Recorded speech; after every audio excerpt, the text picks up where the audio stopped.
Alhamdulillahi Rabbil Alamin. Hamdan katsiran thayyiban mubarakan fi kama yuhibbu Rabbuna wa yardah. Wa asyhadu an la ilaha illallah wahdahu la syarikalah. Wa asyhadu anna Muhammadan abduhu wa rasuluh. Allahumma shalli ala nabiyyina wa sayyidina Muhammad wa ala alihi wa man tabi'ahum bi ihsanin ila yaumiddin. Allahumma anfa'na bima 'allamtana wa 'allimna ma yanfa'una wa zidna ilma. Puji syukur kita panjatkan pada Allah. Selawat dan salam semoga tercurah pada Nabi yang mulia, Sayyid para Nabi, yaitu Nabi besar kita Muhammad sallallahu alaihi wasallam. Baik, ibu-ibu sekalian jamaah Humairah yang semoga Allah senantiasa berkahi dan rahmati. Pada kesempatan pagi ini Allah memberikan kita nikmat untuk duduk lagi dalam majelis secara luring, yaitu secara langsung. Mudah-mudahan ini jadi nikmat bagi kita semuanya dan Allah memberikan karunia ilmu yang manfaat dengan kita terus mohon pada Allah agar kita diselamatkan dari berbagai macam keburukan, dijauhkan dari penyakit-penyakit berat dan segala macam mara bahaya, dan yang lebih penting kita diberikan istiqomah hingga husnul khatimah. Baik, pada kesempatan pagi ini saya membahas tentang tema keluarga dari sisi pengaturan keuangan keluarga. Ini jadi suatu yang penting dibahas karena di antara problem dalam rumah tangga itu seputar masalah keuangan juga. Saya mengambil sumber utama dari pembahasan ini, namun sayangnya belum ada edisi terjemahan di dalam bahasa Indonesia. Namun tulisan ini bagus sekali, ditulis oleh ulama Yaman, yaitu Dr. Labib Najib Abdullah Ghalib. Saat ini sekitar 3 tahun berada di Indonesia, mengajarkan spesialis fikih Syafi'i. Salah satu buku beliau adalah Asasiyatun fil Iqtisadi Al-Manziliyah. Al-Manzili, bahasa bebasnya adalah manajemen keuangan rumah tangga. Manajemen keuangan rumah tangga. Baik, beberapa hal nanti saya bahas, mudah-mudahan waktunya cukup karena kita waktunya terbatas. Belum lagi nanti tanya jawab ya. Kita akan bahas yang pertama, nanti bisa sebenarnya saya sudah share dalam bentuk PDF. Kalau mau kaji lebih jauh, dalil-dalilnya yang lengkap ada sekitar 22 halaman saya tulis, bisa di sebar juga itu, tapi masih dalam bentuk tulisan kasar, belum dalam bentuk resmi buku. Yang kita bahas nanti apa saja yang ada dalam manajemen, terutama manajemen keuangan, manajemen keuangan keluarga secara garis besar ya. Lalu yang kita bahas lagi berikutnya tentang masalah nafkah, kemudian perintah untuk bekerja. Yang ketiga ya, perintah untuk bekerja. Lawan dari bekerja itu mengemis, berarti Islam melarang untuk mengemis. Nanti kita akan bahas juga di sini. Lalu baru terakhir saya bahas tentang nafkah dan bagaimana cara mengaturnya. Baik, yang pertama tentang manajemen. Kalau dalam istilah manajemen ya, secara umum ya, dalam manajemen itu ada beberapa poin berikut ini. Yang pertama, planning, perencanaan. Kemudian kedua, organizing, yaitu pengaturan. Dibagi dalam perencanaan tadi, ini diatur untuk porsi apa, porsi apa, porsi apa. Yang ketiga, actuating, yaitu Sekarang tadi sudah pengaturan, sekarang pelaksanaannya sesuai dengan job desk-nya bagaimana pelaksanaannya. Yang keempat, controlling, pengawasan. Apa pertama tadi, Bu? Planning ya, buat planning dulu. Nanti kita belajar bersama. Yang kedua itu organizing, yaitu diatur. Sudah direncanakan, nanti diatur ini untuk apa, ini untuk apa. Ini kebutuhan A, kebutuhan B, kebutuhan C gitu ya. Yang ketiga sekarang itu actuating, yaitu pelaksanaannya kalau bisa tidak melanggar yang sudah diplanningkan tadi. Ini biasanya ini banyak pelanggaran di sini nih. Sudah masuk, ibu-ibu kalau sudah masuk supermarket itu sudah lupa segalanya. Tadi listnya macam-macam tadi sak lembar, ya sudah mas nggak usah lihat ini aja, sudah ini sudah ada lagi. Tiba-tiba tumpukannya jadi 3 lembar begitu. Baru yang terakhir situ ada controlling. Secara umum kalau di dunia manajemen kayak gitu. Ini berlaku di manajemen pendidikan, manajemen keuangan, macam-macam. Nah, tinggal nanti ke masalah keuangan keluarga sama seperti itu. Jadi nanti ada pemasukan bagaimana, terus direncanakan untuk apa, nanti diatur, kemudian lakukan sesuai dengan job desk tadi, kita mau untuk apa gitu ya. Baru nanti, oh ini ternyata berlebihan ya, perlu diatur lagi. Itu yang pertama tadi ya. Nah sekarang yang kedua, ini tentang masalah mencari nafkah. Karena tentu kalau kita bahas keuangan, uangnya harus ada dulu, Bu. Nah, di sini dalam hal mencari nafkah, kita bahas nanti beberapa hal di sini. Ini sebenarnya kajiannya paling cocok untuk para suami ini. Tapi ibu nanti pulang lapor aja kepada suami itu bagaimana. Ya. Kita akan bahas keutamaan dalam mencari nafkah. Dan ingat ya, ibu-ibu catat, nafkah di sini yang dibahas adalah kewajiban suami. Suami nanti nafkahi orang-orang yang dia tanggung jawab di bawahnya siapa? Ada istri, ada anak-anak. Sampai pun nanti pada orang tua bisa juga dia nafkahi. Bisyurut, dengan syarat gitu. Dia nanti lihat keadaan orang tua secara umum 2. Dia bisa jadi wajib nafkahi orang tua secara umum 2. Pertama, orang tua tidak kerja lagi. Yang kedua, orang tua tidak punya penghasilan lagi. Apa tadi pertama, Bu?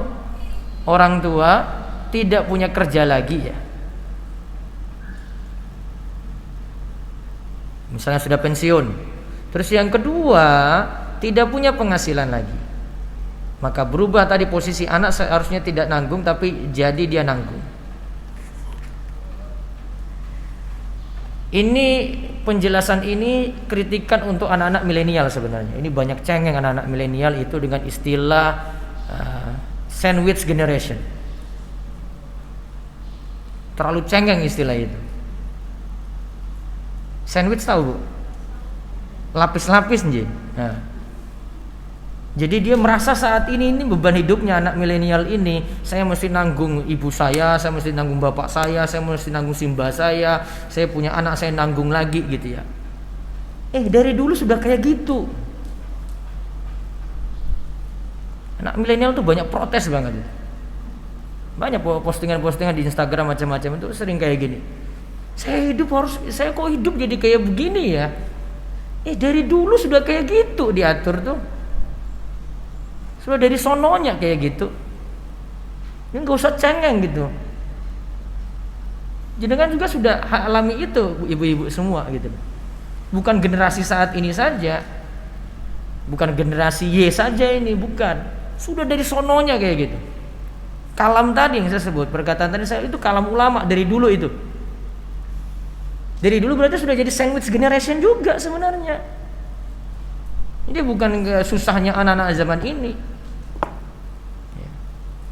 Ya, mereka pada protes gitu. Wah, kenapa saya lahir di muka bumi ini sih saya harus tanggung orang tua saya lagi gitu. Kenapa saya nggak mikir hidup saya sendiri? Dari dulu sudah atur kayak begitu memang. Karena orang tua nanggung kita, masa kita tidak ada balas budi juga nanggung orang tua begitu. Orang tua nuruti kita, kita mau ingin apa saja dulu, sampai mau utangan cari utang gitu orang tua. Kita mau bantu sedikit orang tua nggak nuntut macam-macam, tidak suruh balas seperti dulu gitu ya. Masa nggak kita tanggung juga? Wajar gitu. Al jazau min jinsil amal. Yang namanya balasan ya sesuai dengan yang kita perbuat gitu. Dulu orang tua gitu ya kita balas lagi, balas budi. Sama seperti orang lain buat baik ke kita, kita balas lagi gitu. Sama. Balik lagi tadi Bu ya. Jadi nanti kondisinya kalau bahas nafkah itu ada yang ditanggung bukan hanya dalam rumah saja istri dan anak, bisa jadi juga pada orang tua. Orang tua tadi syaratnya berapa Bu? 2 Yang pertama apa tadi? Tidak memiliki pekerjaan lagi. Yang kedua, tidak punya penghasilan. Karena ada orang tua sudah pensiun namun masih punya harta banyak. Itu tidak sampai harus tuh. Namun kalau orang tua sudah tidak punya pekerjaan, wah nggak cari nafkah juga nggak ada yang nanggung juga. Nah anak punya kewajiban untuk nafkahi orang tua. Nah ini yang kita bahas. Mencari nafkah yang pertama, ingat itu bernilai pahala. Ingat dulu ya, mencari nafkah itu bernilai pahala Bu.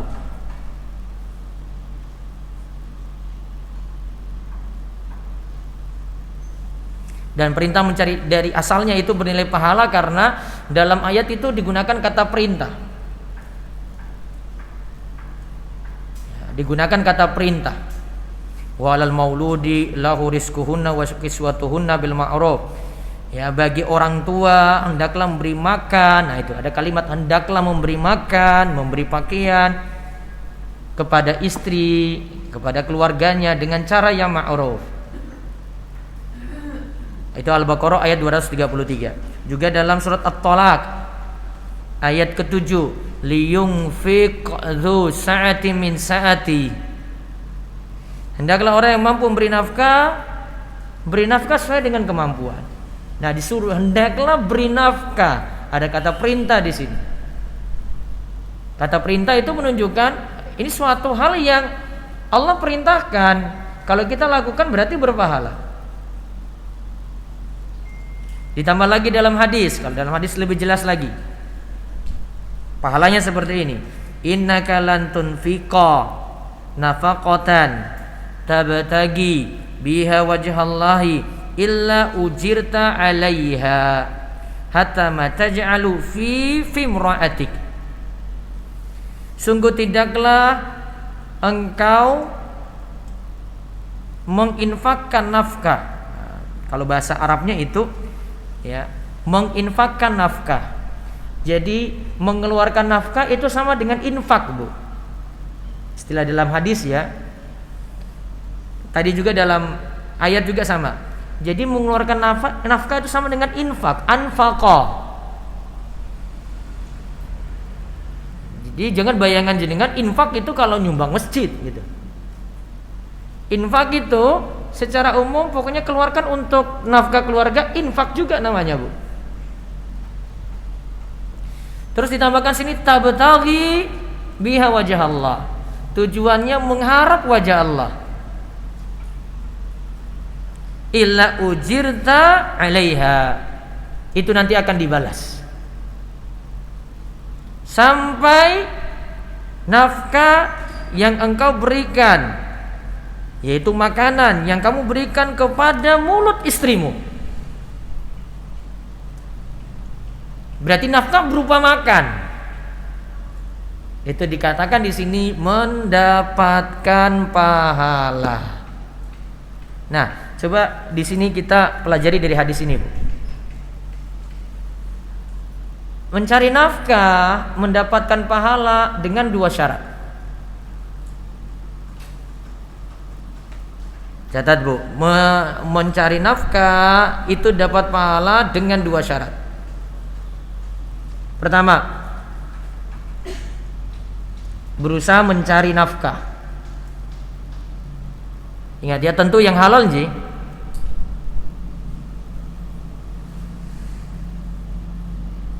Yang kedua, berniat mendapatkan pahala. Berniat mendapatkan pahala. Coba perhatikan dua syarat ini, Bu. Berarti tidak mendapatkan pahala jika aktivitasnya hanya kerja. Mas, kenapa pergi berangkat? Oh, saya suami, saya kerja. Kalau niatannya cuma kerja saja, maaf, kalau dia aktivitasnya cuma kerja saja karena nganggap itu ya suami itu kayak gini loh. Pergi pagi pulang sore gitu ya. Tapi tidak ada di situ ditambah dengan niat cari pahala, maka tidak dicatat pahala. Tapi nafkah yang diperoleh halal atau tidak? Kalau pekerjaannya halal, halal ya. Namun dari sisi pahala tidak dapat. Cuma jadi aktivitas kayak jenengan makan, lari, olahraga, itu aktivitas duniawi gitu, Bu. Itu nggak ada nilai. Kecuali dimasukin niat situ. Nah, ini harus dimasukin niat. Mau pergi niatannya untuk ibadah, niatannya cari nafkah untuk ibadah. Nah, itu baru dapat pahala di situ. Apa fungsi niat di sini, Bu, kira-kira? Kenapa Nabi SAW tambahkan dengan niat? Niatnya cari pahala. Kenapa enggak Nabi bilang saja siapa yang kerja, siapa yang cari nafkah? Kok tambah dengan niat di sini untuk cari pahala? Gini. Orang itu kalau sudah niat, Bu, niatannya benar cari pahala, kira-kira caranya pasti benar enggak? Berusaha benar atau tidak, Bu? Iya. Nah, itu jenengan tambah. Orang yang niat benar pasti caranya juga akan benar.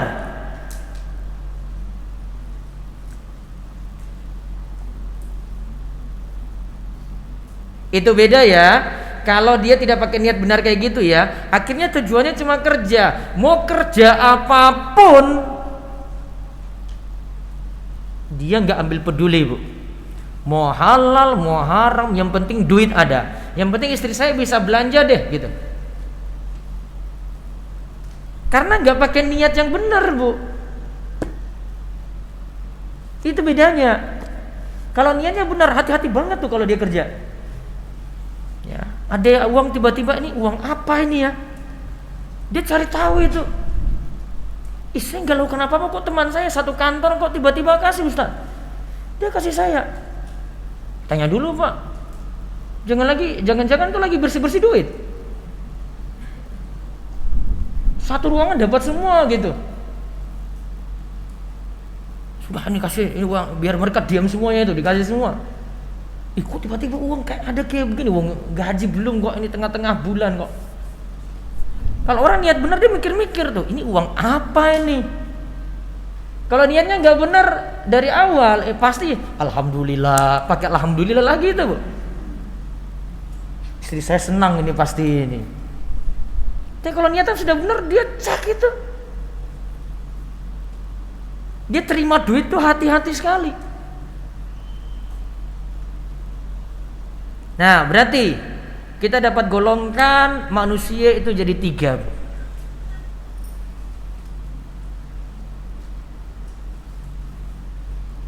Manusia itu digolongkan jadi 3. Yang pertama, yang meremehkan dalam mencari nafkah. Saya salah ketik. Padahal ia mampu mencarinya. Ulang ya. Meremehkan mencari nafkah. Padahal apa, Bu? Ia mampu mencarinya. Dosa enggak? Bu, dosa atau tidak? Atau ragu dosa? Dosa atau tidak, Bu? Suami mampu, Bu, badan sehat, Bu. Suruh jalan bisa, Bu. Tapi suruh kerja nggak mau. Yang kerja istri, gitu. Tapi kalau suruh sholat mau, Bu. Suruh dakwah mau. Istri nafkahnya kurang. Hanya bilang sama istri, kamu tawakal saja pada Allah. Suami ada masalah nggak, Bu, itu? Ada masalah? Coba kita pakai standar yang jelas ya dari Nabi aja kalau gitu. Kalau kita beropini sendiri nanti salah-salah. Lihat ini standar Nabi ini ya. Kafa bil mar'i isman ayyudayyi'a mayyakut. Seorang itu cukup dikatakan berdosa jika ia melalaikan orang yang ia wajib memberikan nafkah. Apa tadi kata Nabi, Bu? Dosa atau tidak? Dosa. Berarti catat yang golongan pertama ini berdosa. Walaupun dia sibuk ibadah. Dosanya karena enggak nafkahi.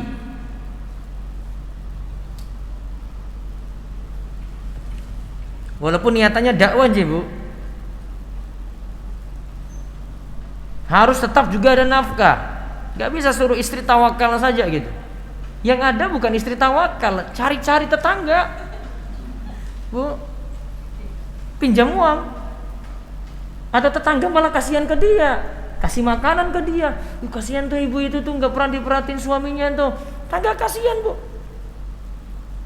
Iya, memang rezeki datang, Bu. Namun itu bukan karena usaha dia. Orang cuma lantaran kasihan saja. Baik, sekarang yang kedua.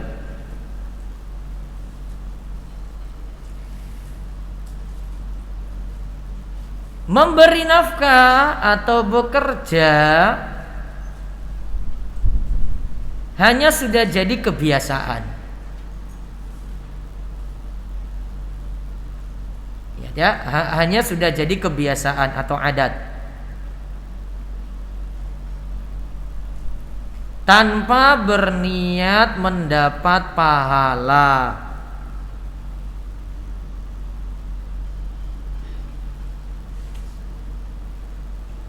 Berarti konsekuensinya ya, Bu ya, nafkahnya dianggap sah. Sah berarti boleh dimanfaatin gak, Bu? Boleh ya. Sah berarti boleh dimanfaatkan oleh ibu.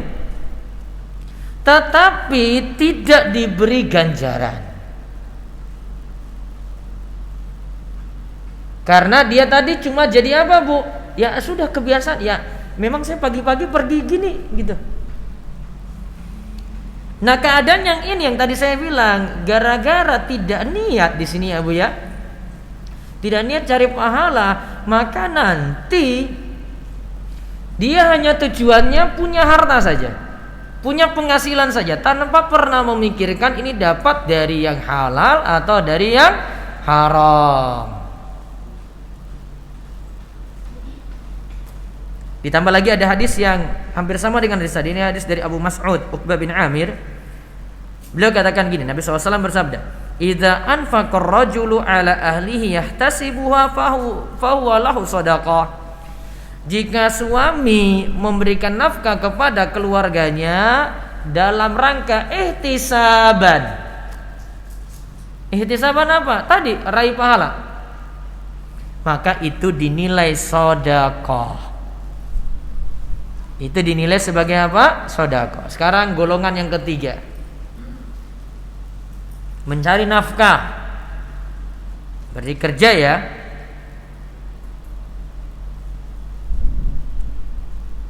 Dan berharap mendapatkan pahala.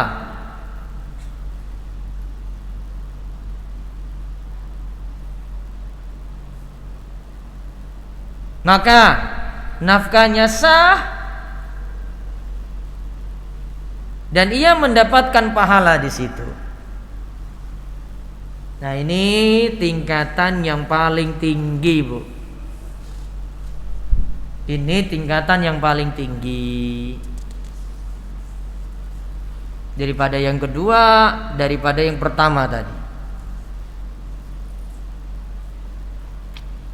Ya, yang berikutnya lagi kaitannya masih dengan nafkah. Diingat lagi di sini, nafkah kepada keluarga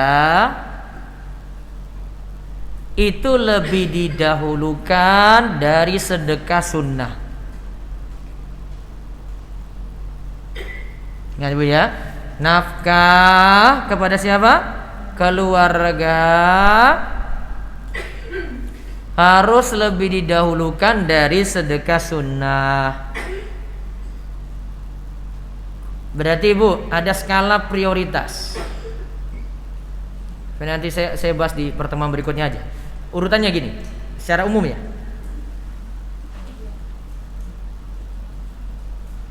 Kita ingat kaidahnya Bu ya, dahulukan yang wajib dari yang sunnah. Berarti nafkah keluarga dulu. Jika ada sisa. Kalau nggak ada, nggak usah yang berikutnya Bu. Ya, nafkah keluarga dulu, wajib ya. Taib. Beralih lagi ke wajib yang lain. Jika ada sisa, beralih ke zakat. Ya, aja kalimatnya tadi ya. Jika ada sisa, berarti jangan sebelum nafkah mikir zakat dulu, jangan. Saya kasih urutan 2 itu ya Bu ya. Nafkah, terus kalau ada sisa baru apa? Zakat. Kalau tidak ada sisa, perlu zakat? Tidak. Kaidahnya begini, zakat itu wajib Bu. Namun wajibnya ini masih ada yang wajib sebelumnya yang dipenuhi dulu. Saya kadang ada yang keliru dalam keluarkan gini. Jadi dia punya uang, ya, dia langsung sumbangkan ke sebuah lembaga ambil zakat. Ini gaji saya semuanya ini. Karena dia masih punya penghasilan yang lain. Ternyata ketika pandemi datang, penghasilan yang lain itu sudah nggak ada lagi karena yang proyek ini nggak jalan gitu. Padahal ada yang dia dapat rutin karena sudah terlanjur kasih ke lembaga amil zakat, nafkah keluarganya nggak ada. Dia susah bayar uang sekolah anaknya. Ada yang keliru di sini nggak Bu? Apa kelirunya? Harusnya zakat kedua Bu. Mikir nafkah dulu, baru kemudian zakat. Zakat ada ketika apa? Sisa. Ingat kalimat saya ya, sisa. Berarti bukan gaji bersih.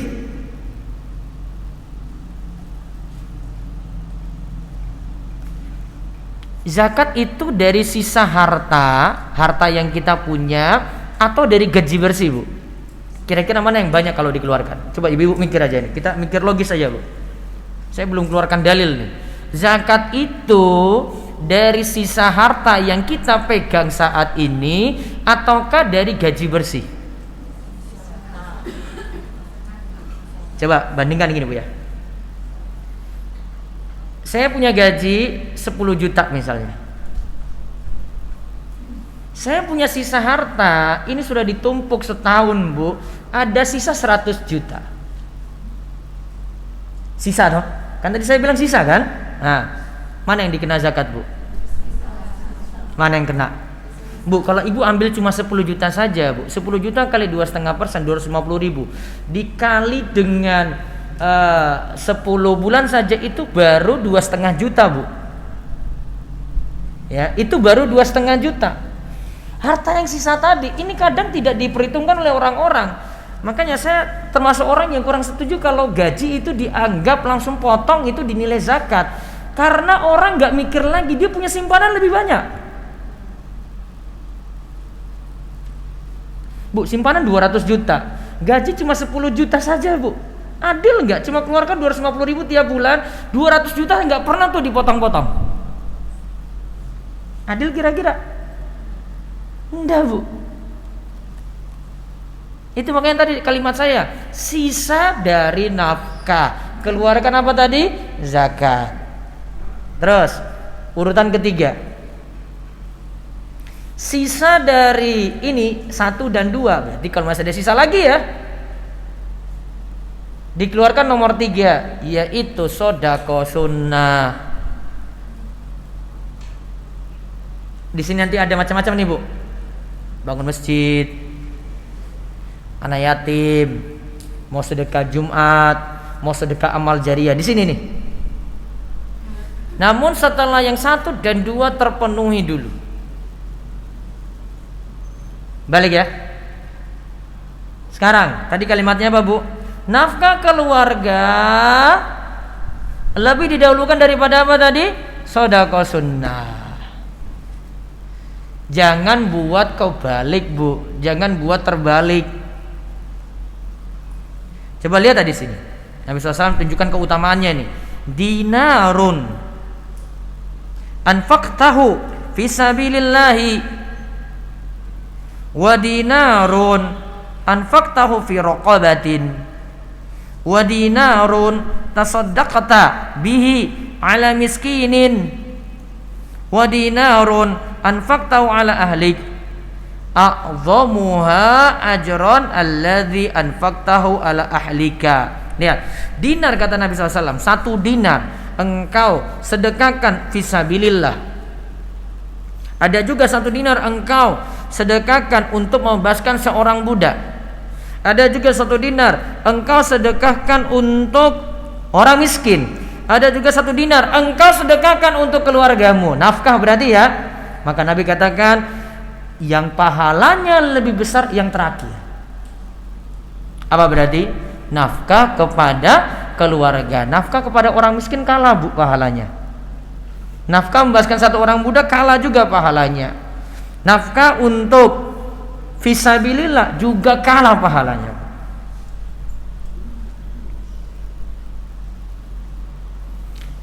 Apa rahasianya Bu? Kenapa nafkah keluarga itu pahalanya lebih besar daripada sedekah sunnah? Coba Ibu bayangkan gini.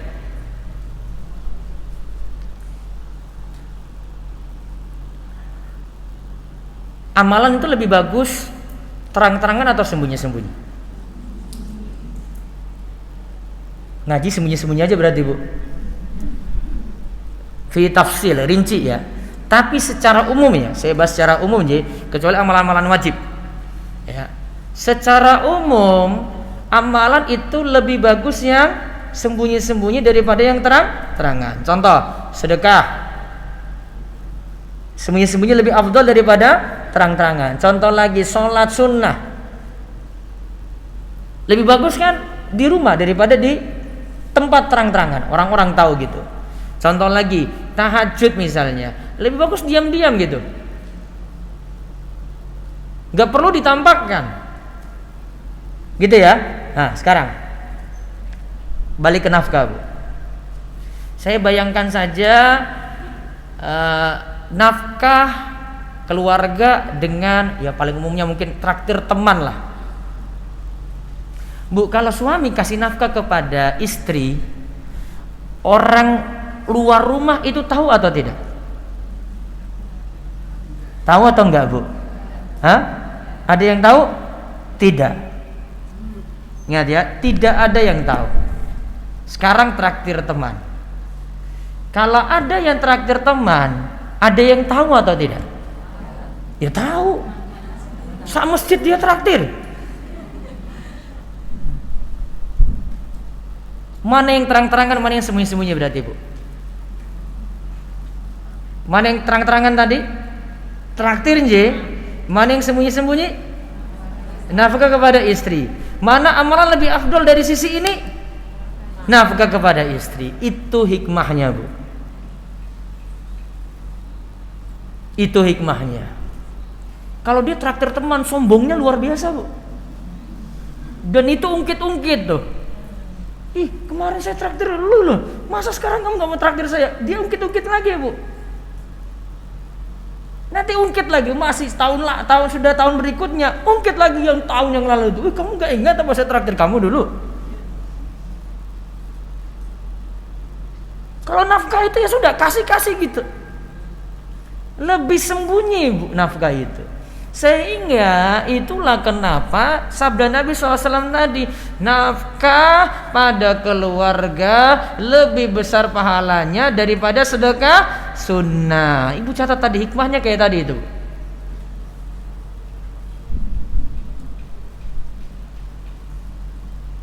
Ya harusnya suami yang hadir, Bu. Saya sudah bilang dari awal kan tadi.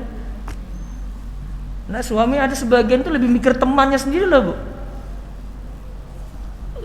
Suami makan enak pun tuh pulang tuh nggak mikir istri, itu sudah, dia cuma cerita aja. Tadi saya makan bakso enak luar biasa tuh di jalan sini nih. Terus saya, iya maaf lupa gitu, maaf aja. Lebih dia banggakan sekali itu loh, Bu. Sudah, sekarang setelah nafkah kita bahas kerja.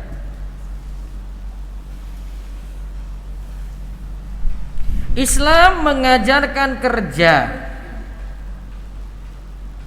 dan kerja yang paling bagus adalah kerja dengan tangan sendiri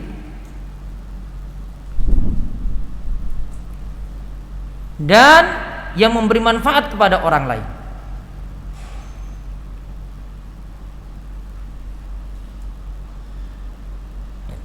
Kalimat memberi manfaat orang lain ini ada cerita sendiri ya, tapi saya bahas yang ini dulu, yang dengan tangan sendiri.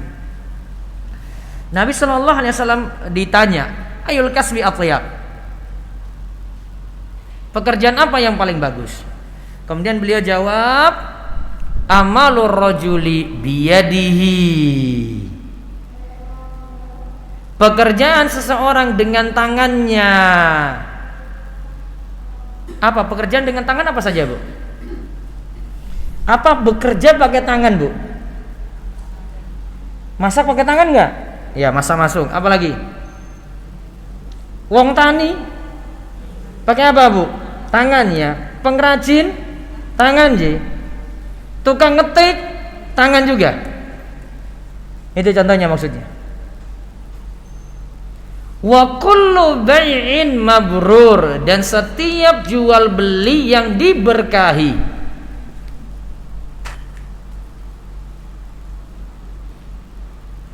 Setiap jual beli yang mabrur, yang diberkahi.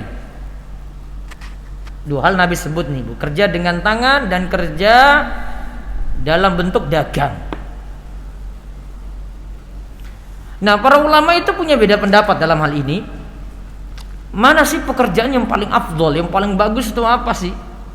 Atau gampangannya pahalanya paling besar itu apa? Sebagian ulama sebutkan spesifik. Yang paling afdol itu petani. Kenapa petani? Dia hidupin orang banyak. Coba kalau petani nggak ada, Bu, kita makan apa? Makan nasinya coba. Impor nantinya. Masih ada petani di negeri ini, mereka tanggung jawab tuh untuk kebutuhan pokok kita. Nah, sebagian ulama katakan di situ. Dan petani itu, kata para ulama, tawakalnya kepada Allah itu paling tinggi.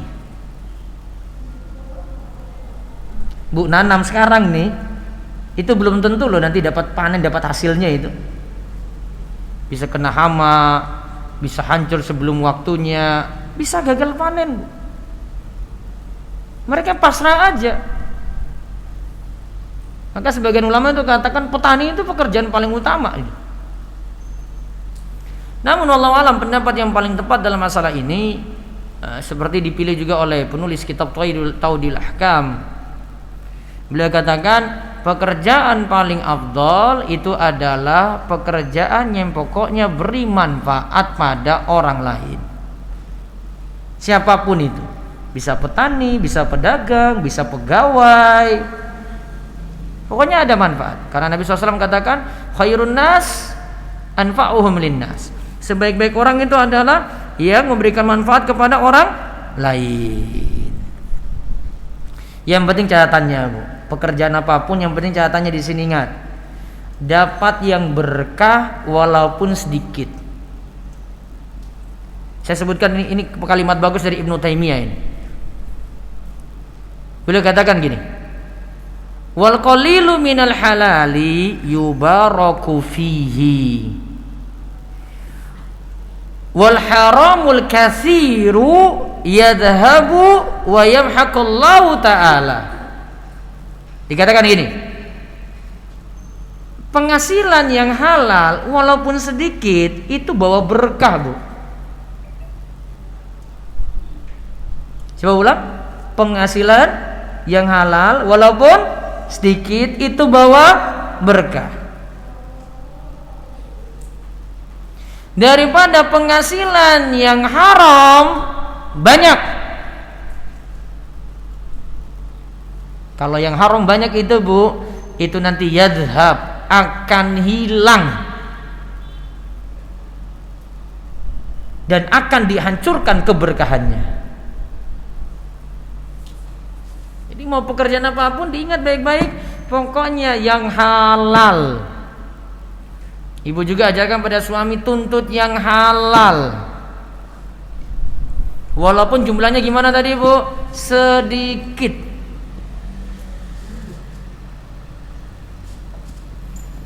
Dan masih banyak lagi keutamaan memberi nafkah yang lainnya. Nah, yang tidak boleh di sini ingat Bu, jangan sampai meminta-minta,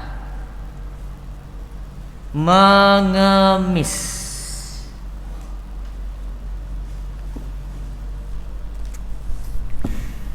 Berikut rincian meminta-minta yang harus diingat Bu. Saya simpulkan di halaman 16-nya di sini.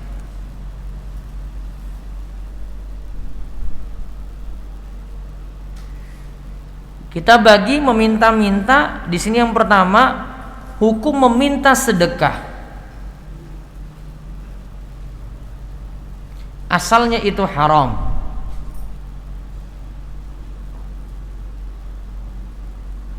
Jadi ada orang yang mau beri sedekah, kita yang minta, kita cari-cari sedekah itu untuk kita ya. Ini bedakan kalau ada masjid minta sumbangan gitu, itu beda. Itu bukan untuk dia gitu ya. Itu untuk masjidnya. Kalau ini untuk pribadi nih Bu. Seperti saya misalnya, saya minta zakat, saya minta sedekah gitu ya, itu. Asalnya haram.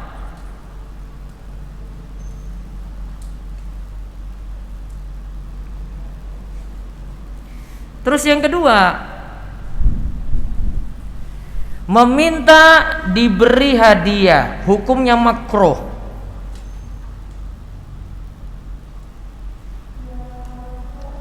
Meminta diberi hadiah, hukumnya makruh.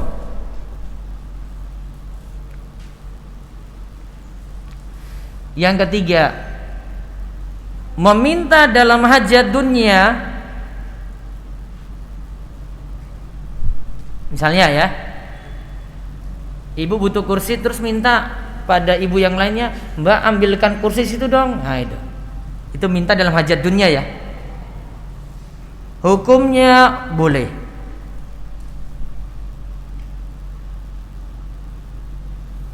Minta ambilkan air wudhu bawa ke sini, minta ambilkan minum bawa ke sini, itu boleh. Baik. Sekarang minta ditraktir, masuk yang mana?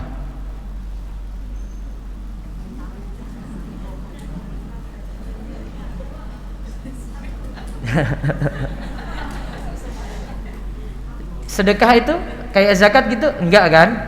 Enggak. Yang kedua apa sih itu Bu tadi? Traktir itu kayak hadiah enggak? Berarti apa hukumnya? Baiknya tidak. Paham Bu? Tapi kalau ditraktir diterima.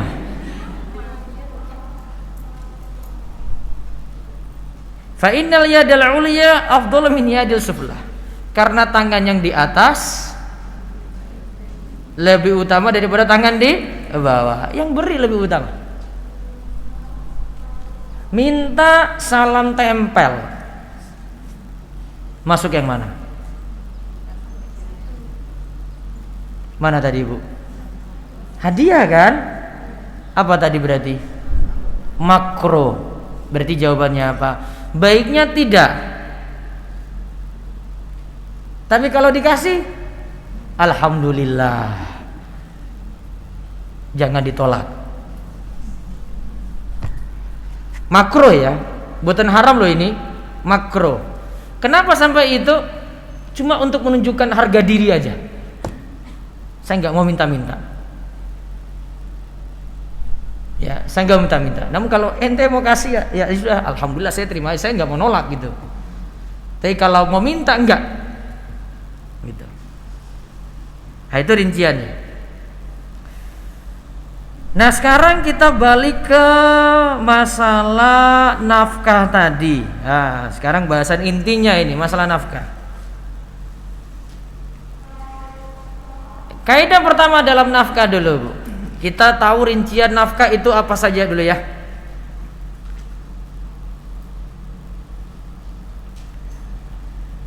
Dalam nafkah tadi kita balik ke dalam masalah nafkah. Mungkin yang saya bahas dulu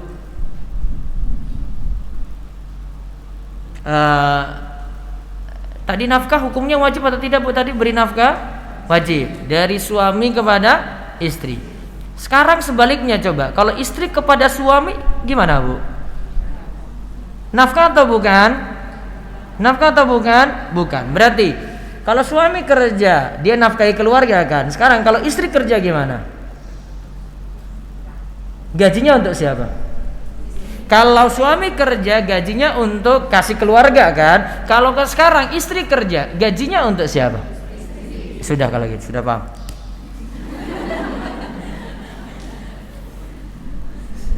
Beda ya? Paham ya? Nanti bilang suami jangan protes. Nggak bisa buat sebaliknya, Bu. Jadi jenengan kalau misalnya ya, kalau kondisinya suami bisa kerja, istri bisa kerja juga, terus akhirnya istri kasih ke suami, ini nggak ada tuntutan kayak gitu. Itu uang ibu aja gitu loh. Tapi kalau keadaannya suami itu misalnya ada yang keadaannya istri hartanya lebih banyak, gajinya lebih besar gitu, suami lebih kurang dari itu, tetap suami nafkahi istri berapapun itu. Keadaannya seperti itu, Bu. Istri nggak ada itu istilahnya nafkahi suami, itu nggak ada, Bu. Itu nggak ada ya. Dalam dunia nafkah menafkahi nggak ada, Bu. Dengan cari di kitab fikih manapun itu nggak ada. Yang ada dari suami kepada istri.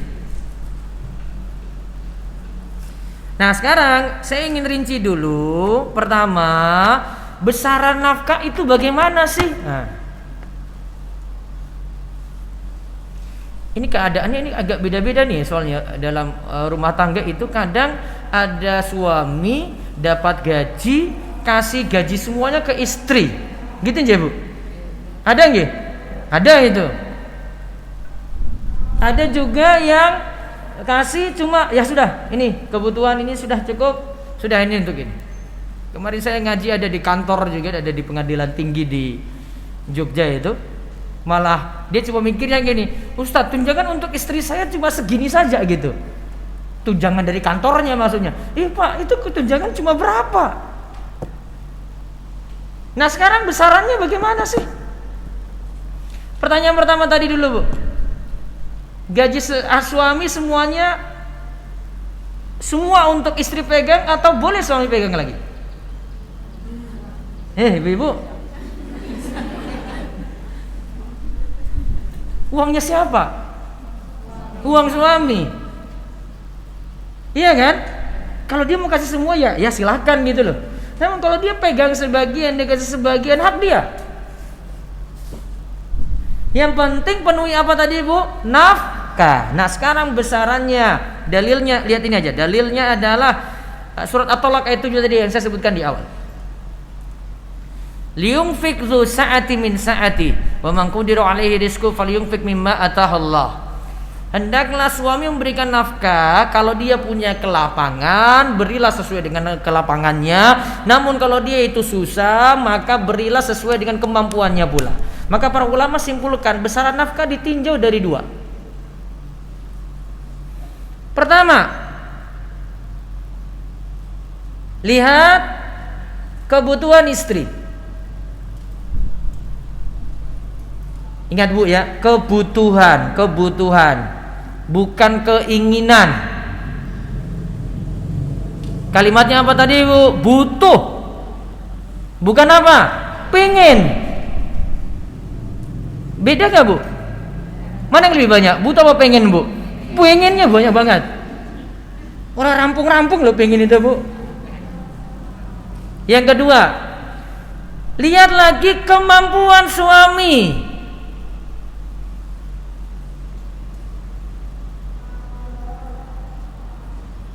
Kebutuhannya sekian, ya. Tapi gaji suami sekian. Nah, maka pilih tengah-tengah.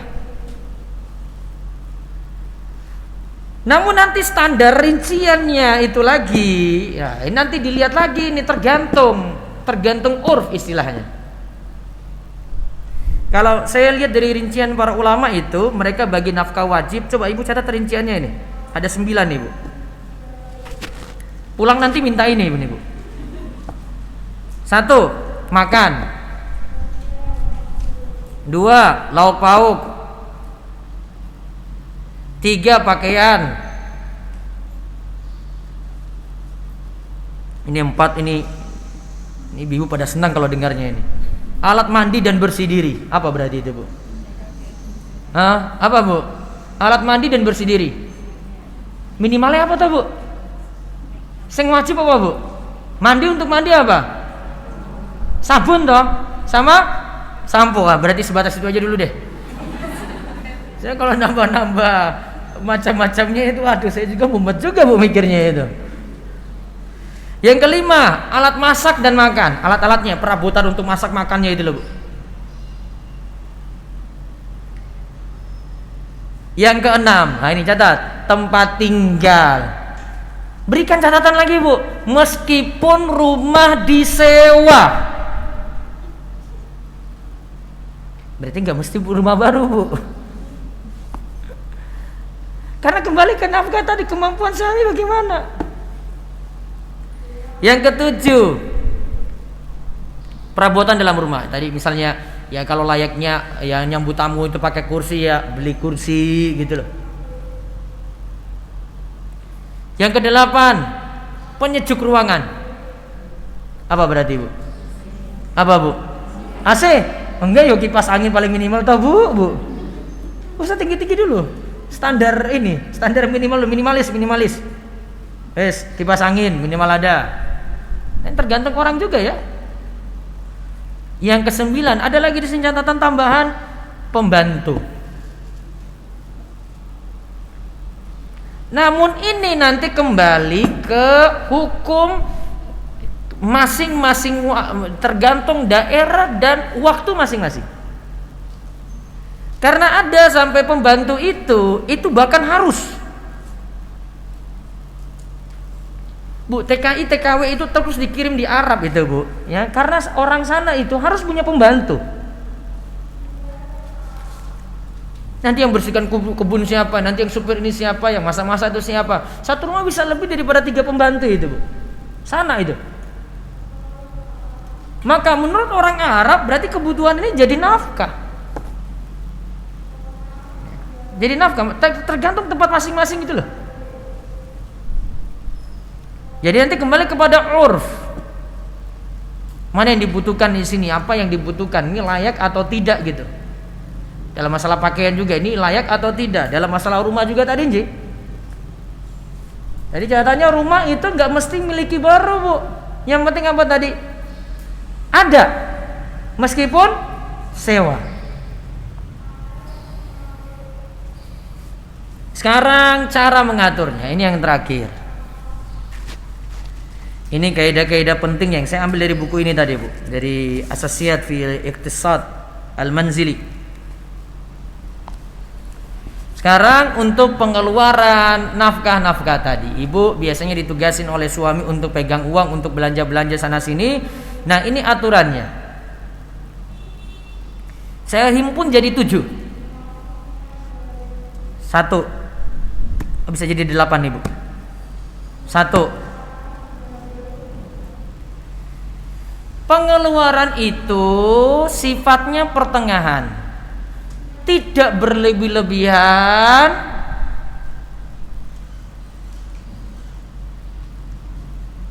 tidak serba kurang. Istilahnya itu adalah antara israf dan taktir. Istilahnya itu, Bu, antara israf dan taktir. Taktir itu tulisannya gitu.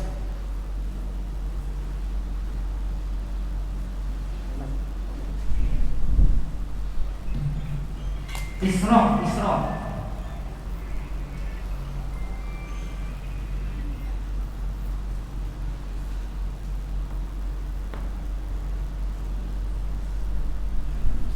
Al-israfu.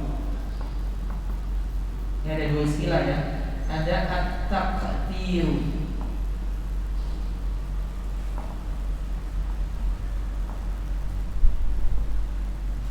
Taktir.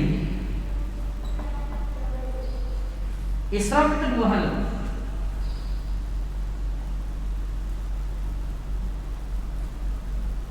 Pertama, israf itu membelanjakan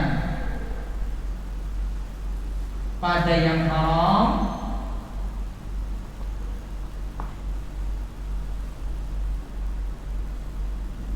Penghasilan pakai beli yang haram, israf ya. Kemudian yang kedua, menggunakan untuk hal mubah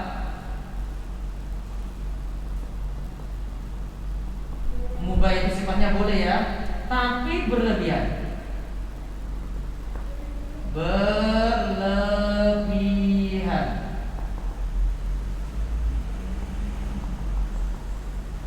Kalau yang kedua ini bahasa kita apa Bu? Bahasa Indonesianya apa yang kedua? Menggunakan untuk hal mubah tapi berlebihan. Apa Bu? Boros. Ini bedanya di istilah tabdzir. Kalau tabdzir secara umum itu yang pertama. Ini sama dengan tabdzir, mubadzir. Kalau dalam bahasa Arab itu tabdzir itu di sini. Menggunakan untuk yang haram. Kita biasa sebut mubazir banget dia itu. Mubazir kalau dalam istilah Arab itu tabdzir, tafsir itu membelanjakan sesuatu untuk yang haram. Masuk ini. Tapi keduanya masuk israf. Kalau takdir ini yang kedua. Takdir itu pelit dalam nafkah. Itu bahasa luasnya.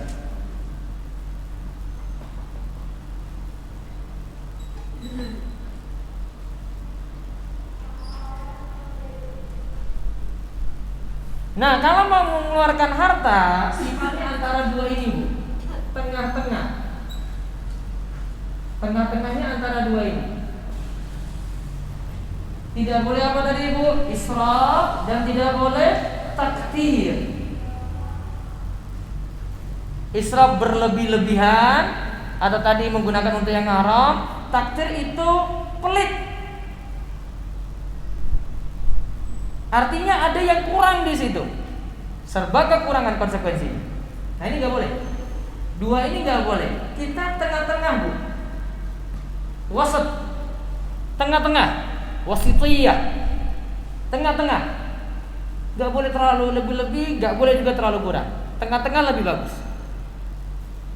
Dan ibu nggak disuruh di sini takdir lah, sudahlah saya susah-susah aja lah gitu, enggak juga. Ya, tengah-tengah. Itu kaidah pertama diingat ya. Dan dalilnya ada.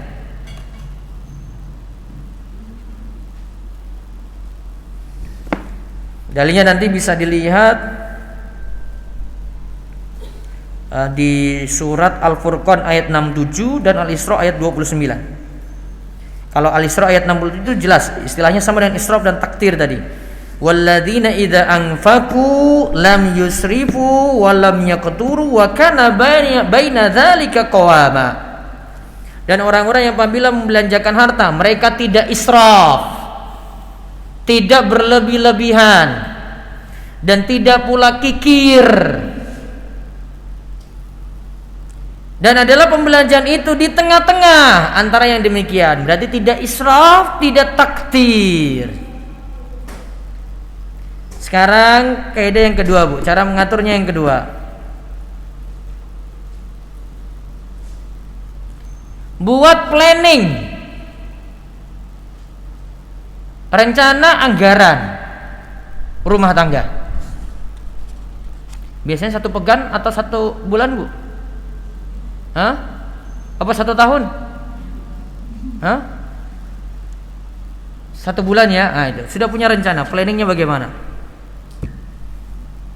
Terus aturan lagi yang ketiga Bu, berbelanja sesuai kebutuhan. Kebutuhan itu ada 3 macam, Bu. Kebutuhan itu ada 3. Ini istilah Arabnya dulu ya. Doruri, haji, tahsini. Doruri, kebutuhan primer.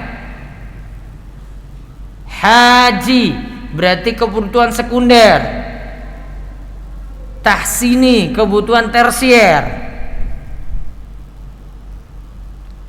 Istilahnya kalau doruri itu menurut para ulama adalah kalau tidak ada kehidupan. Berarti bisa mati. Apa kebutuhan primer berarti, Bu? Apa? Makan, minum, obat juga enggak? Iya.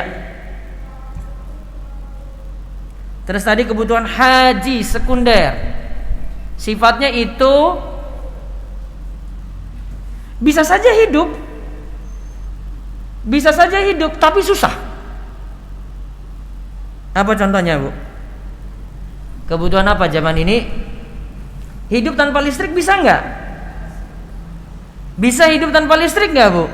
Bisa, tapi apa? Susah. Bisa hidup tanpa HP? Bisa hidup, Bu?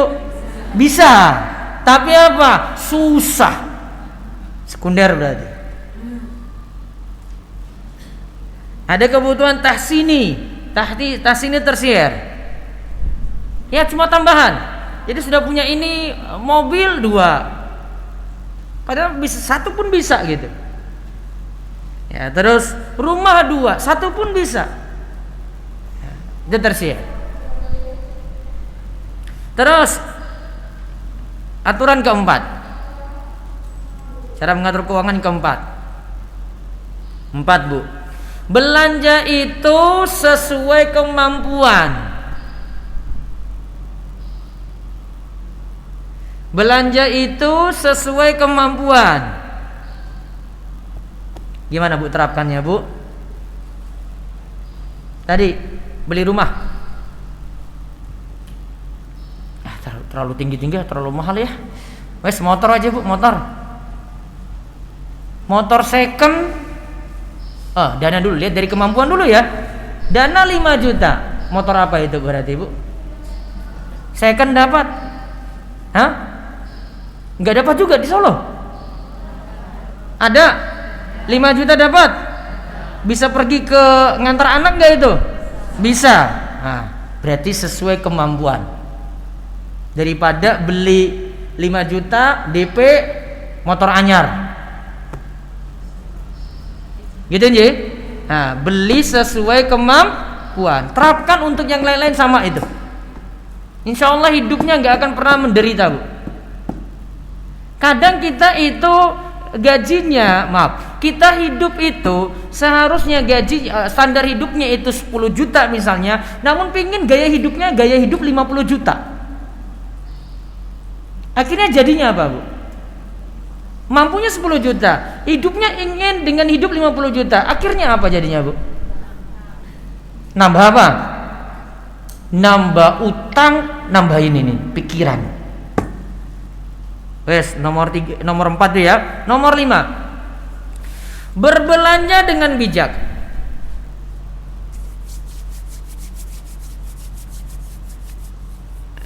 Disebut di sini berbelanja yang rasyid. Rasyid itu lurus, bijak kalau bahasa kita. Gimana caranya? Ini kata Dr. Labib Najib. Beliau beri rincian nih untuk nomor 4 nih. Pertama, kalau belanja itu buat daftar dulu. Buat apa, Bu? Daftar. Yang kedua, tuliskan harga perkiraannya habis berapa. Tadi sabun mandi ini list, sampo list. Ini kira-kira berapa dulu. Biar nanti budgetnya sediakan berapa gitu maksudnya. Yang ketiga, ambil barang sesuai apa, Bu? Apa tadi di atas itu? Daftar belanja. Itu makanya tadi kan di awal itu actuatingnya itu kan nggak pernah dilakukan gitu. Sudah buat list banyak. Belanjanya tadi sudah buat list 1 lembar, akhirnya jadi 3 lembar, Bu. Ikan J. Yang keempat, pilih waktu dan tempat yang pas untuk belanja. Apa maksudnya Bu, pilih waktu dan tempat? Biasanya ada tempat-tempat yang diskon-diskonnya ada tuh Bu. Nah, manfaatkan. Cari yang murah, diskonan. Terus ada lagi beliau sebut di sini, ini saya cuma sebut aja ya. Jalin hubungan baik dengan pedagangnya. Apa tujuannya Bu? Ya, jalin hubungan baik dengan pedagangnya. Apa tujuannya? Hah? Supaya apa Bu? Dapat diskon. Bu, mikir itu. Dapat diskon. Jadi ibu jadi pelanggan setia gitu loh. Ah, saya datang ke dia lagi lah, besok lagi lah. Bolak-balik terus dia kasih saya diskon, ditambah ini lagi, tambah itu lagi. Ya sudah, itu dia aja deh. Terus ada lagi triknya ini kata beliau, belanjanya itu biasanya kan kalau kita beli satuan dengan beli borongan itu kan beda tau Bu? Apa istilahnya beli borongan itu? Hah? Grosir gitu ya? Kalau beli 12 dengan beli 1 biji kan beda tau Bu? Nah berarti beli langsung yang borongan, biar harganya jatuh apa? Murah. Nah itu, beli yang borongan biar harganya jatuh murah. Itu trik-trik saja supaya dapat murah Bu. Kalau belanja online gimana Bu? Triknya dapat murah Bu? Ibu-ibu ini yang ini ya. Ibu-ibu itu kalangan ini deh, kalangan yang aplikasi yang warna ini ya, orange kayaknya ya ibu-ibu ya. Ya. Kalau bapak-bapak biasanya yang hijau itu biasanya. Iya kan ibu-ibu ya? Atau kadang milih toko online itu yang pas ada diskonnya ya. Oh, ini Ustaz nih free ongkir nih di sini nih. Yang ini enggak ini. Biasanya mama itu mikir banget tuh itu. Soalnya ongkir kalau hitung satu-satu item itu kan mahal banget jatuhnya. Nah, itu bisa trik juga. Tapi free ongkir boleh dimanfaatin atau tidak? Gimana Bu? Ibu, free ongkir online, Kev, gimana? Biar saya bahas sekalian, nanti biar nggak ditanya gitu. Gimana free ongkir Bu? Boleh? Boleh Bu? Ibu biasanya bayarnya pakai apa? Iya tahu uang.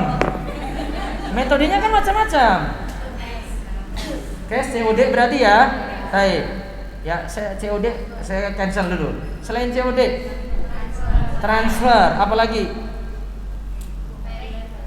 Ibu kayak kurang gaul banget sih. Apa?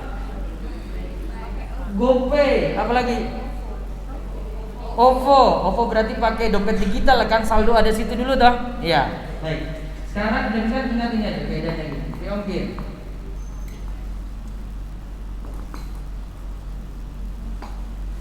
Jika berlaku untuk semua metode pembayaran,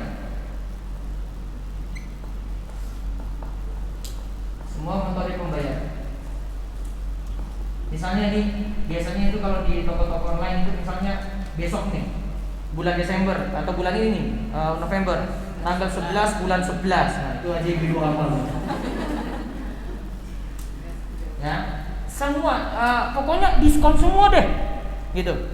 Mau transfer ya diskon, mau bayar pakai OVO ya diskon, mau bayar pakai GoPay juga diskon, maka tidak masalah.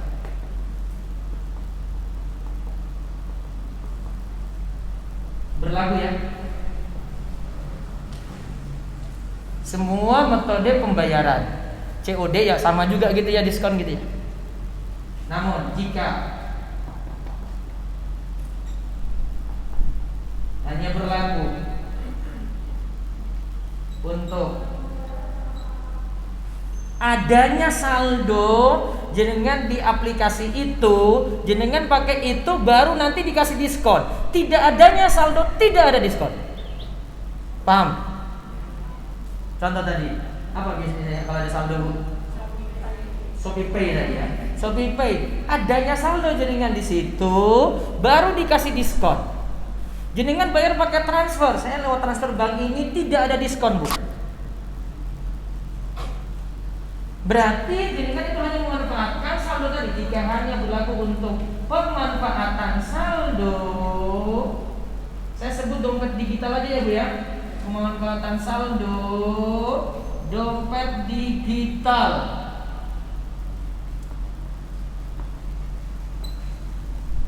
Ini fihi muskilah. Masalah ini. Baik, kita analisanya gini. Uang ibu di sini, ibu nitip atau pinjamkan? Berani bilang nitip, Bu? Uang ibu di sini itu nitip atau pinjamkan ke pihak aplikasi? Konsekuensinya berbeda itu, Bu. Nitip tuh gini, nitip.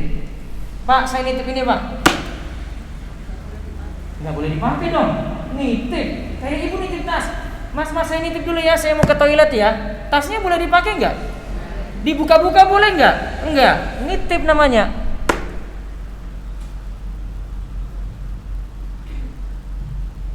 Walaupun mungkin sejatinya uang ini tidak dipakai, Bu. Namun transaksi sebenarnya yang terjadi, ibu bukan sejatinya wadiah di situ, tapi yang ada adalah istilahnya itu qardun.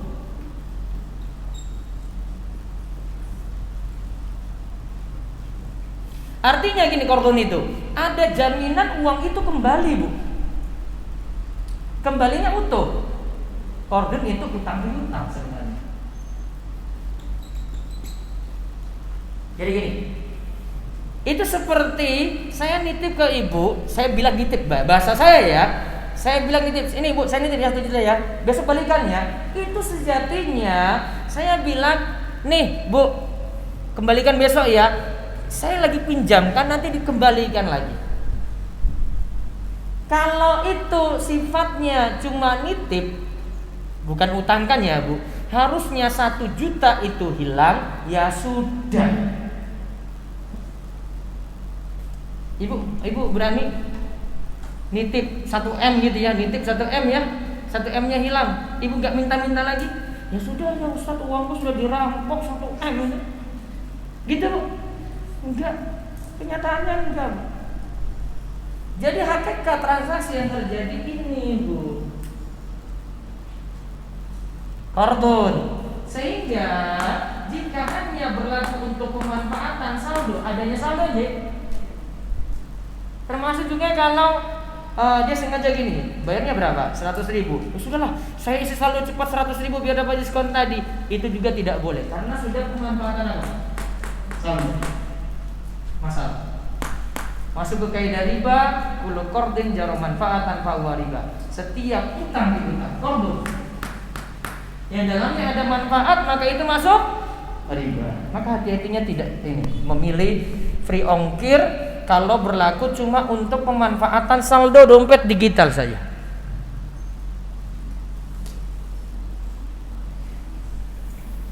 Paham, Bu? Berarti punya uang di dompet digital tadi boleh atau tidak? Boleh nggak? Boleh. Boleh nggak, Bu? Boleh.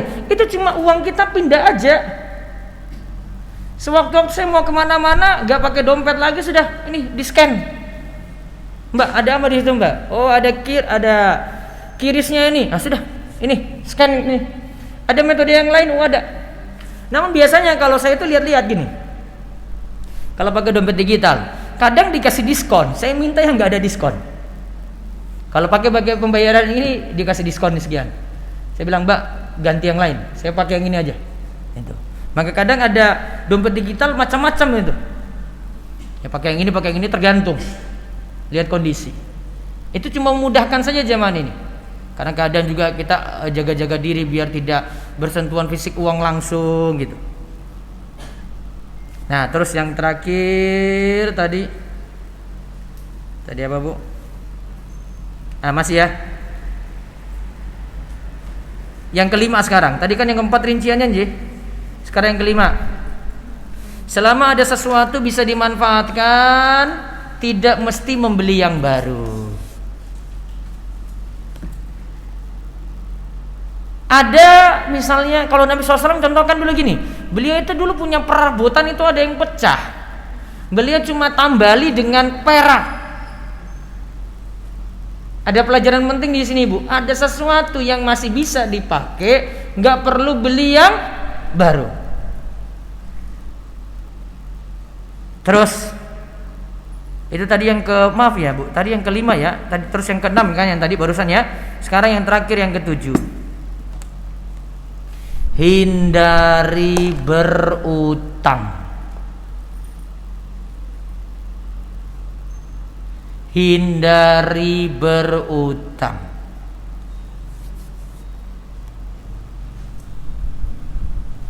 Jadi kalau jenengan mau ngatur pemasukan, pengeluarannya dikendalikan, ada sisa, alhamdulillah bisa dimanfaatkan untuk kebutuhan yang lainnya.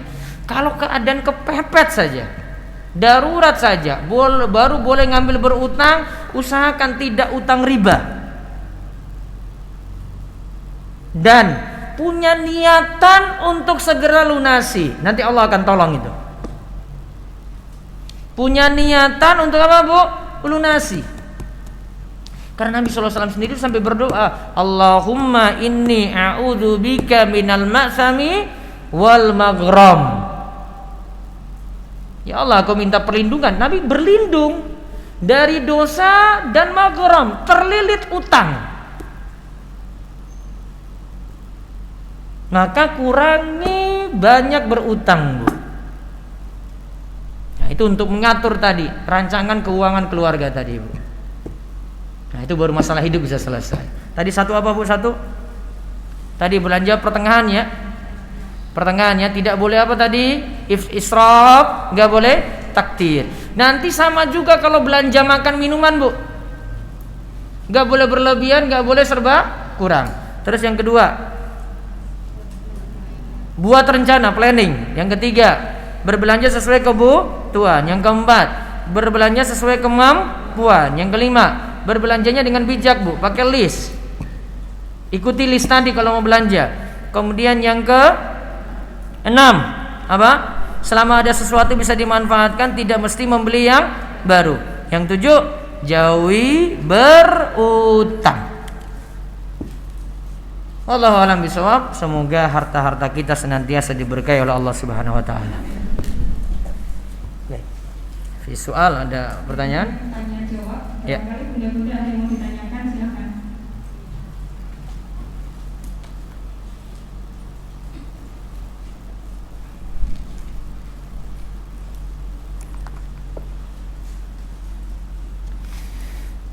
Kalau ada saudara suka minta uang atau aset kepada saudara atau orang tua, bagaimana hukumnya? Nah, ini nanti masalah lainnya, Bu. Ini tidak bisa kita hukumi minta-minta tadi. Kadang jadi nafkah itu kayak ibu minta nafkah gitu ya. Tapi ini dilihat dulu, ini memang kepentingan dia atau tidak nih? Jatahnya dia atau tidak? Atau sekedar nuntut saja? Karena dia punya masalah hidup yang lain, misalnya punya utang, akhirnya minta tutut supaya waris itu dibagi segera dan seterusnya. Tergantung keadaannya ya ini. Mana yang dahulukan, nafkah untuk keluarga, anak istri, atau nafkah untuk orang tua sudah jompo? Kalau bisa, pentingkan nafkah anak istri dulu. Mudah-mudahan ada kelebihan lagi untuk orang tua. Barangkali untuk nafkah anak istri kalau bisa dikendalikan, ya dikendalikan untuk itu. Nanti nafkah orang tua juga ada. Suami istri kerja, sang suami masih membantu keuangan keluarga adik. Terkadang pinjam uang istri. Apakah suami wajib mengembalikan uangnya ke istri? Uangnya siapa, Bu? Uangnya siapa tadi? Istri. Berarti jadinya apa, Bu? Jatuhnya utang. Nah, kalau istri sudah ridho ya aman-aman aja. Gitu. Kalau istri sudah rela ya sudah, dipakai aja Mas, nggak apa-apa. Ya sudah, berarti selesai. Ustadz, boleh nggak kita belanja di tempat non muslim karena banyak diskon ketimbang di toko muslim? Kaidah belanja lagi, Bu, kalau bisa hidupkan perekonomian orang muslim sebisanya. Namun jual belinya sah, Bu. Apakah wajib memisahkan tabungan kami? Kami siapa? Suami istri? Baiknya iya. Biar nanti tidak banyak nuntut gono gini di belakang. Karena kalau sudah tidak dipisah itu nanti belakangnya itu lebih berat lagi, Bu. Dan ini nanti manfaatnya pemisahan ini untuk harta waris. Harta waris kan kalau misalnya suami meninggal kan harta suami yang dibagi, Bu. Maka harus jelas nanti suami punya jatah berapa, ini suami berapa, istri berapa, baru jelas untuk pembagian. Bolehkah istri mengikhlaskan nafkah yang sudah lampau, yang mengambil dari tabungan bersama? Alhamdulillah kalau sudah diikhlaskan. Kalau sudah diikhlaskan sudah ridho, berarti tidak ada tuntutan lagi. Bagaimana cara membagi harta kami sebagai hasil dari usaha bersama yang sudah berjalan? Ini tergantung saya. Kalau tidak dibagi juga nggak masalah. Tapi masalahnya tadi saya mikirnya itu sampai ke warisnya itu loh.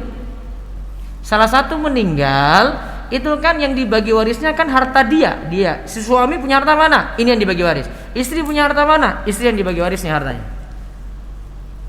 Apakah suami saat ini sudah bisa dikatakan menafkahi istri? Tadi bagaimana cara membagi? Suami saat ini sudah bisa dikatakan menafkahi istri. Kalau nafkah itu pokoknya kebutuhan istri dipenuhi. Jadi memang dikasih, Bu. Tidak hanya tadi kerja sama-sama terus nanti kebutuhan terpenuhi, enggak, harus jelas gitu. Kalau sudah jelas ya sudah tidak masalah di situ.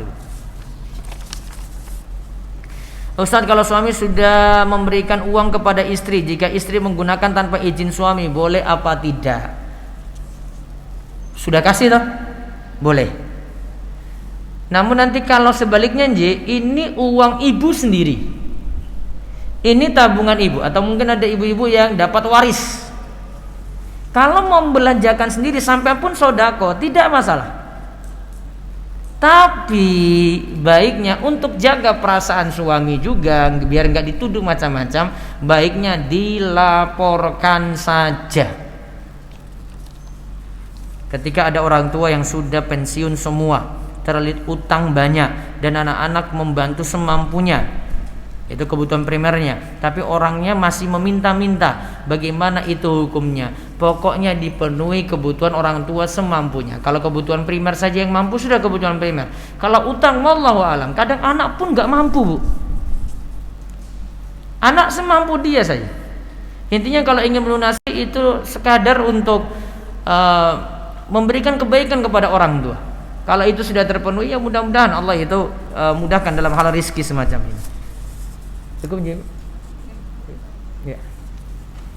Baik, cukup. Nanti mudah-mudahan ada kelanjutan yang tentang masalah keuangan istri sendiri, ya, dan pembelanjaannya insyaallah di pertemuan berikutnya bismillah. Baik, kami kembalikan kepada pembawa acara, mudah-mudahan membawa manfaat untuk kita semua ilmu yang disampaikan tadi. Ya, monggo. Demikian tadi kajian kita tentang rancang keuangan.